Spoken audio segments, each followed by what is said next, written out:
Madame, Monsieur, bonjour. C'est l'une des actualités chaudes du moment dans la sphère internationale. Le très controversé ex-chef de la diplomatie britannique Boris Johnson est porté à la tête du Parti conservateur et donc de facto remplace la première ministre britannique toujours, Theresa May, au 10 Downing Street. Analyse de cette actualité en compagnie d'un expert en relations internationales. Hafid Boutaleb, bonjour. Bonjour. Boris Johnson est-il le Donald Trump du Royaume-Uni ?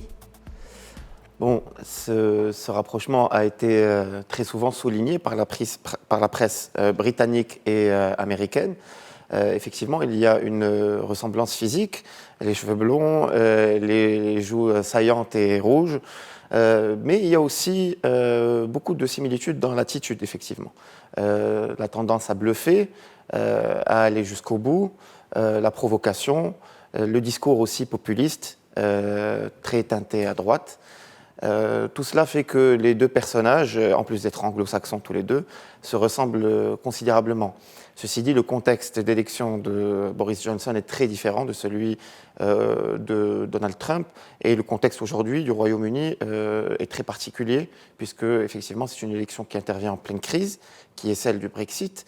Les Britanniques ont voté pour sortir leur pays de l'Union européenne en 2016. 3 ans après, c'est toujours pas acté. Donc ça fait une très longue attente pour les Britanniques, qui aujourd'hui est repoussée au 31 octobre, date butoir.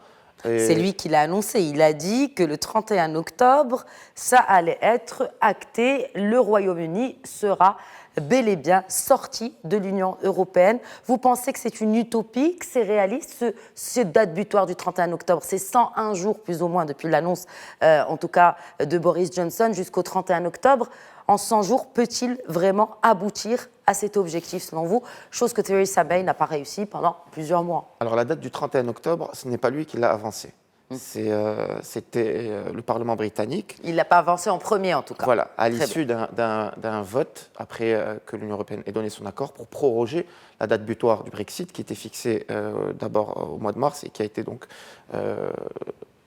fixée ensuite au 31 octobre de cette année. Pendant sa campagne, Boris Johnson a insisté sur l'idée qu'il ferait sortir le Royaume-Uni de l'Union européenne, même sans un accord.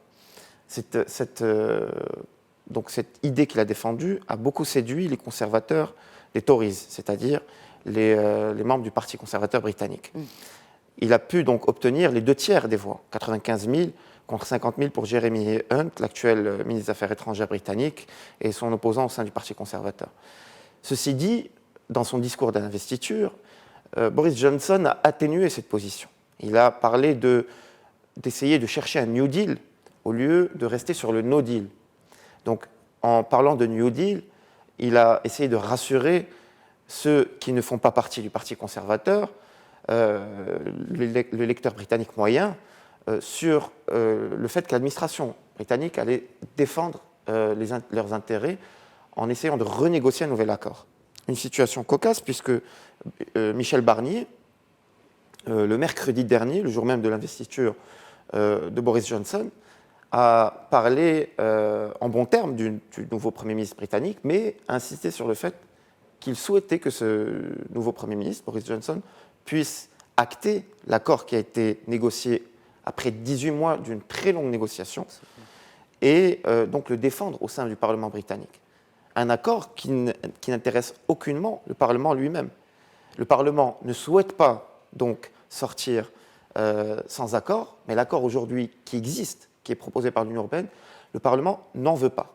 C'est cette situation critique que Boris Johnson devra gérer, en plus du fait que la capitale est largement acquise donc à l'Union européenne, puisque en 2016, les Londoniens avaient voté pour l'Union européenne, et que donc il doit en plus rassurer ce centre économique majeur qu'est Londres. Dont il était maire aussi. Rappelons qu'il était maire de Londres, absolument. Il a parlé dans son discours d'investiture du sud-est du Royaume-Uni, donc c'est la région londonienne.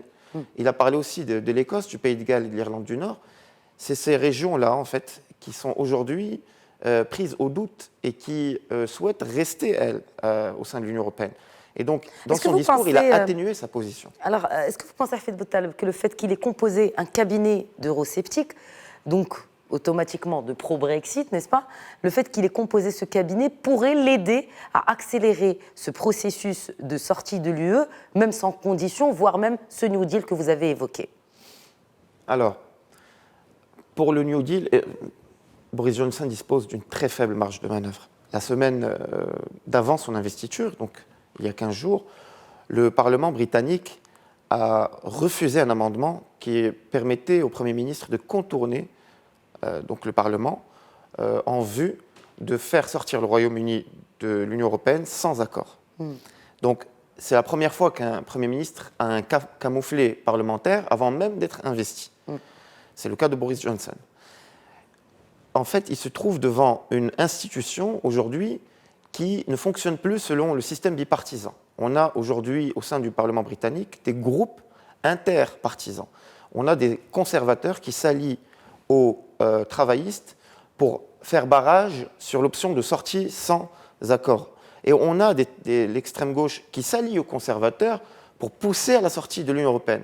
Donc c'est cette configuration très particulière que devra gérer Boris Johnson. Une configuration qui lui laisse, donc, comme je l'ai dit, très peu de marge de manœuvre, sans oublier qu'en face, il y a l'Union européenne qui, elle, reste attachée à cet accord qu'elle a négocié pendant 18 mois durant avec l'administration de Theresa May et ne souhaite pas, effectivement, que le Royaume-Uni sorte sans accord, puisqu'elle a aussi des intérêts à défendre au sein de ce pays.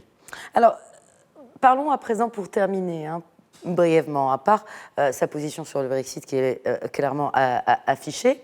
Qu'en est-il des autres dossiers, notamment ses positions sur l'islam, ses positions sur la Russie? Vous avez parlé tout à l'heure du personnage provocateur. Bien avant, il avait quand même fait des sorties médiatiques, que ce soit sur Hillary Clinton ou sur d'autres personnalités, Vladimir Poutine. Enfin, en tout cas, on va dire que Boris Johnson, sur la scène internationale, n'a pas sa langue dans sa poche, voire même provoque souvent. Est-ce que cela ne risque-t-il pas d'impacter l'image de ce Royaume-Uni sur la scène internationale? Bon, c'est trop tôt pour se prononcer. Vous disiez qu'il était provoquant, c'est vrai, c'est un personnage provoquant. Rapidement, pour conclure sur le Brexit, il menace de ne pas payer 39 milliards de livres sterling, à peu près 50 milliards d'euros, qui correspondent aux engagements du Royaume-Uni avec l'Union européenne. Il a clairement menacé, dans son discours d'investiture, de ne pas les payer, et donc de les injecter au sein de l'économie britannique, et il a dit ça pour rassurer les opérateurs. Donc c'est une grande provocation, lui qui va maintenant négocier avec l'Union européenne à partir de cette semaine. Sur le dossier, par exemple, du nucléaire iranien, il semble aujourd'hui difficile que Boris Johnson fasse de la provocation. Ce serait un peu trop.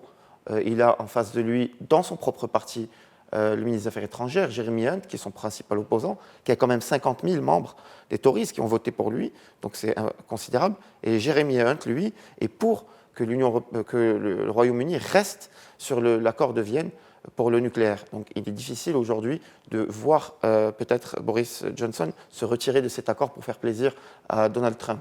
Donc il devra être mesuré, il n'est pas aujourd'hui investi par le peuple britannique. Et par conséquent, si Boris Johnson peut-être préserver une certaine posture provocante correspondant à sa personnalité, il devra aujourd'hui fédérer plus qu'autre chose, rassembler au maximum au sein même de son parti, où il n'a que les 2 tiers des voix, il a eu 1 tiers qui ont voté contre lui, au sein même des députés de son parti, dont certains s'allient aux travaillistes pour voter des amendements qui sont allés contre les instructions du parti conservateur, au sein de la société britannique, parce qu'il faut rappeler que Boris Johnson n'a pas été élu par le peuple britannique, qu'il n'a toujours pas été investi par le peuple britannique, qui va devoir à un moment ou à un autre convoquer des élections et essayer de séduire l'électorat britannique. Donc peut-être que s'il prend d'ores et déjà une posture arrogante et provocante, peut-être ça va travailler contre lui.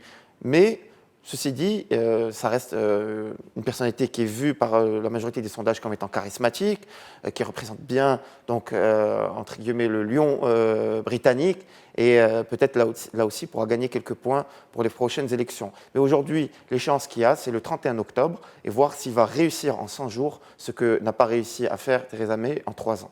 Exactement, c'est bien résumé en tout cas. Merci beaucoup Hafed Boutaleb pour ces éclairages. Avec plaisir. Merci à tous de nous avoir suivis. Très bonne suite des programmes sur notre antenne.